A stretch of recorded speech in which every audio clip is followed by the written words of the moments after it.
हाय, hello, नमस्कार. स्वागत आहे तुमचं माझ्या एका नवीन व्हिडिओमध्ये. तर मी आज तुमच्याशी शेअर करणार आहे फ्रीज डीप क्लीनिंग कसं करायचं, त्याला मेंटेन कसं ठेवायचं आणि असा कुठला पदार्थ आहे जो आपण फ्रीजमध्ये ठेवला तर जो बॅड स्मेल असतो तो येत नाही आणि प्लस ऑर्गनाइज कसं करायचं ते पण मी तुमच्याशी शेअर करणार आहे. तर व्हिडिओ शेवटपर्यंत स्किप न करता नक्की बघा. तर सगळ्यात आधी फ्रीजचं जे स्विच असतं बटन ते बंद करायचं आहे. म्हणजे आपली जी इलेक्ट्रिसिटी आहे ती पण वाचेल आणि करंट वगैरे लागणार नाही म्हणून पण. तर तुम्ही बघू शकता इथं माझं फ्रीज किती भरलेलं आहे. तर मी आत्ताच गावाला गेलेली होती. तर ज्या पण वस्तू हातात आल्या त्या मी फ्रीजमध्ये ठेवल्या होत्या. कारण काही गोष्टी बाहेर जर राहिल्या तर खूप घाण होतात. म्हणजे लगेच पुण्याला असं वातावरण आहे की लगेच वस्तू खराब व्हायला सुरुवात होते. थोडे जर दिवस आपण त्यांच्याकडे दुर्लक्ष केलं तर शेंगदाणे किंवा असे दुसरे पदार्थ असले मखाणे किंवा काजू, बदाम ते पण खूप लवकर खराब होतात. तर तेच वस्तू मी फ्रीजमध्ये ठेवल्या होत्या. तर मी आता ते वरचा जो भाग आहे फ्रीझरचा तो रिकामा करून घेतलेला आहे आणि इथे मी एक लिक्विड तयार केलेलं आहे. त्यात मी व्हिनेगर, पाणी आणि थोडा सोडा असं मिक्स करून घेतलेलं आहे.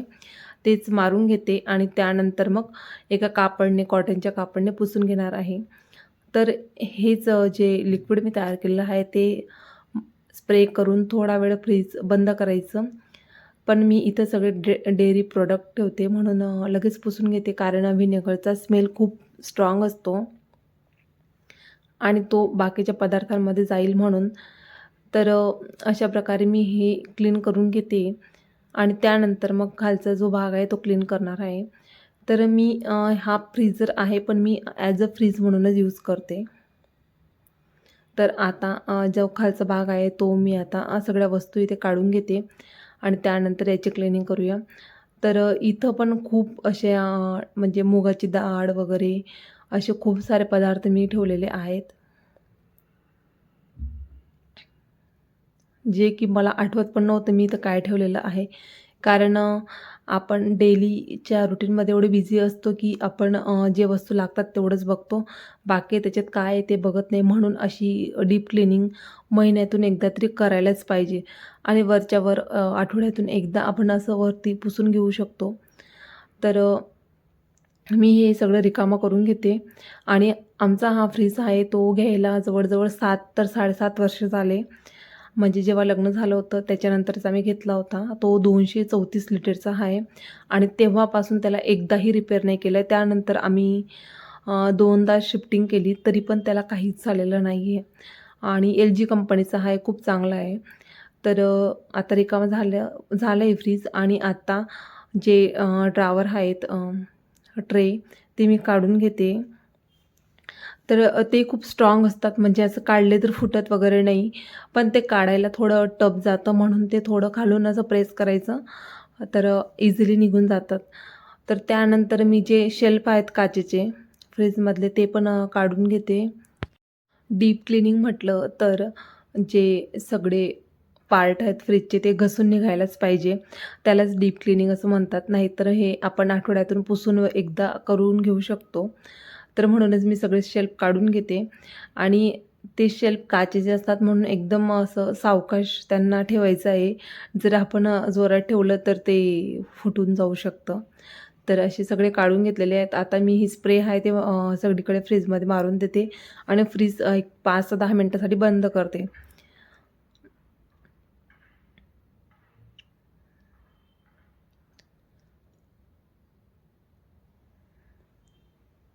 तर तोपर्यंत मी जे शेल्फ आहेत ते आणि ट्रे वॉश करून घेते.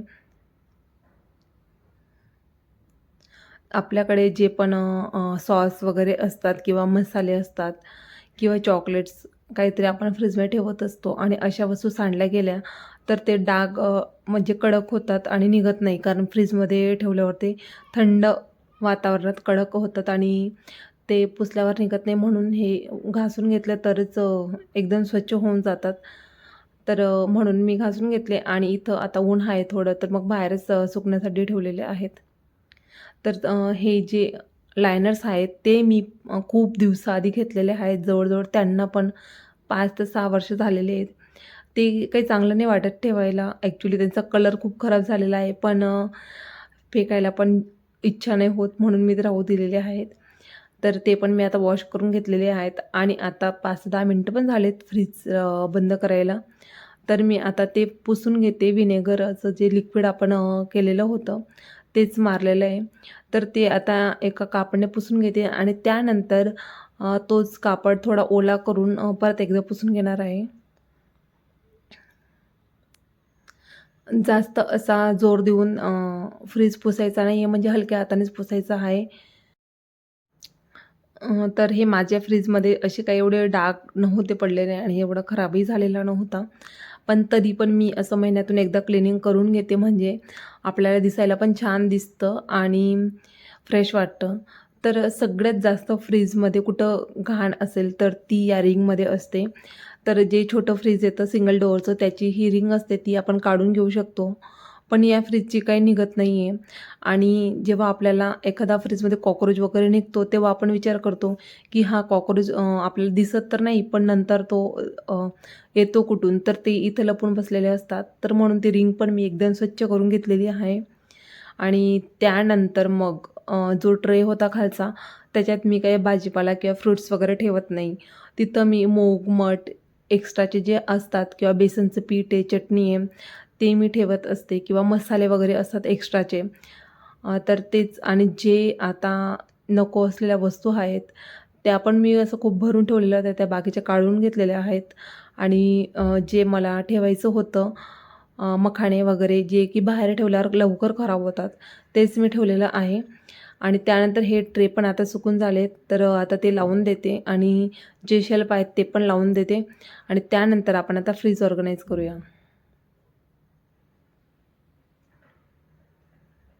तर सगळ्यात आधी जो ट्रे होता त्याच्यात मी सगळ्या वस्तू मूग वगैरे भरलेला आहे ते ठेवून देते आधी आणि त्यानंतर आता शेल्फ लावते. तर शेल्फनंतर मग जे लायनर्स होते ते धुवून घेतलेले ते पण लावते. पण असंच फ्रीज छान दिसतोय ते लायनर्स लावून उगाचच म्हणजे विचित्र दिसतो. पण आता आहेत म्हणून ते यूज करायचे मला, कारण फेकायला पण नको वाटतं. जर तुम्हाला हवे असतील तर मला कमेंट करा, मी त्याची लिंक देईल. मी मिशोवरून हे घेतले होते आणि खूप दिवसांआधी घेतले होते. त्याच्यावर हे 4 लायनर्स आहे. हँडलचे कवर होते आणि एक फ्रीजचं कवर होतं जे आपण वरती टाकतो ते. तर त्यांची क्वालिटी खूप चांगली होती. मी खूप दिवसपर्यंत यूज पण केले. तर पाहिजे असतील तर मला सांगा, मी नक्कीच तुम्हाला लिंक शेअर करेल. आणि त्यानंतर मी इथं आता ठेवलेलं आहे एक खोबऱ्याचं जे कीस असतं ते मी करून ठेवते. ते एका बरणीत भरलेलं आहे. शेंगदाण्याचं कुटाची एक बरणी, जे की शेंगदाण्याचं कुट ते संपलेलं आहे.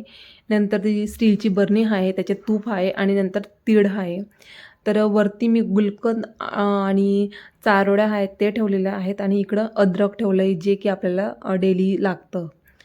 तर आता ज्या मिरच्या आहेत, लाल मिरच्या, त्या पण जर आपण वरती ठेवल्या तर खराब होतात. तर ते पण मी आता ठेवून देते आणि बाकी मसाले वगैरे आहेत, ते तिथं ठेवलेले आहेत. तर मी जे भाजीपाला असतो आपला व्हेजिटेबल्स, तर ते हे बॉक्स ते पण मी मिशोवरूनच घेतले आहेत. जर यांची पण लिंक हवी असेल तर मला कमेंट करा. तर या बॉक्समध्येच मी भाजीपाला ठेवत असते, मिरच्या किंवा टोमॅटो जे पण असेल ते. तर त्यामुळे फ्रीज खूप असं ऑर्गनाइज दिसतं, म्हणजे असं एकदम भरलेलं वाटत नाही. आणि त्यानंतर मग जे खालचा जो कप्पा आहे त्याची हाईट खूप कमी आहे, म्हणून त्याच्यात मी असे कमी हाईटवाले डब्बे आहेत ते ठेवते. त्याच्यात मी कढीपत्ता आणि जे अननस आणलेलं होतं त्याच्या स्लाईस आहेत एका डब्यात, ते भरलेलं आहे. आणि जो वरचा कप्पा आहे त्याची पण हाईट खूप कमी आहे, म्हणून त्याच्यात मी जे कप असतात, कपाचा बॉक्स असतो व्हाईट कलरचा थर्माकॉलचा, तर त्याच्यात पण मी असे जे छोटे छोटे मसाल्यांचे पाऊच असतात कट केलेले, ते मी ठेवलेले आहेत. म्हणजे सांडले तर त्याच्यातच सांडतील आणि म्हणजे फ्रीज खराब होणार नाही म्हणून. तर आणि हा 2 नंबरचा जो आहे कप्पा, त्याच्यात मी खजूर आणि अंजीर, म्हणजे जे आपल्याला लागतं डेली तर तिथं मी ग्लुकोन-डी आणि च्यवनप्राश एवढंच ठेवलेलं आहे. तर जेवढ्याच वस्तू आहे माझ्या फ्रीजमध्ये, जास्त काही एवढं फॅन्सी वगैरे टूल्स ऑर्गनायझर नाही आहे माझ्याकडे. जेवढं आहे त्याच्यातच मी ऑर्गनाइज केलं आहे. आणि हा वरचा जो फ्रीझर आहे ती मी फ्रीज म्हणूनच यूज करते. तर तिथे मी दूध आणि पनीर, दही वगैरे असतं तेच ठेवते. आणि जो स्टीलचा डब्बा आहे वरती, तिथं मी उडदाचे पापड आहेत ते ठेवलेले आहेत. आणि जास्त काही सामान नाही वरती पण.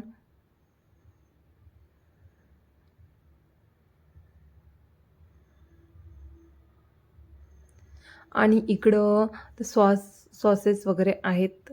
आणि जे मसाले आहेत म्हणजे जास्तीचे जे फोडलेले आहेत आणि ते ठेवलेले आहेत. नंतर त्यानंतर मग मी इथं ठेवलेलं आहे कॉफी आहे, टोमॅटो सॉस आहे, व्हिनेगर आणि वरती आहे चीज स्लाईस ठेवले आहे. मसाले वगैरे आहेत तिथं. आणि त्यानंतर मग इकडं फालुदाचं काहीतरी पावडर वगैरे काहीतरी आहे. बस एवढ्याच वस्तू असतात फ्रीजमध्ये. जास्त काही व्हेजिटेबल्स पण खाली ठेवते आणि फ्रुट्स वगैरे ते मी फ्रीजमध्ये ठेवत नसते. ते मी बाहेरच ठेवते. तर कसा वाटला तुम्हाला माझा हा व्हिडिओ? जर आवडला असेल तर नक्कीच लाईक करा, कमेंट करा आणि शेअर करा. तर बस एवढंच आहे माझ्या फ्रीजमध्ये. आणि फ्रुट्स वगैरे आहेत ते मी फ्रीजमध्ये ठेवत नाही, बाहेरच ठेवते. आणि फ्रीजमध्ये जो काही स्मेल येतो बॅड स्मेल, त्यासाठी आपण ब्रेडचा असं तुकडे करून एका कोपऱ्याला ठेवू शकतो किंवा लिंबू अर्धा कापून त्याची फोड पण आपण फ्रीजमध्ये ठेवू शकतो. म्हणजे जो पण बॅड स्मेल असतो तो तो लिंबू किंवा ते ब्रेड ॲब्सॉर्ब करून घेतात आणि फ्रीज एकदम स्वच्छ आणि छान वाटतं आणि त्याचं स्मेलही येत नाही असं खराब. तर व्हिडिओ आवडला असेल तर नक्कीच लाईक करा, शेअर करा, कमेंट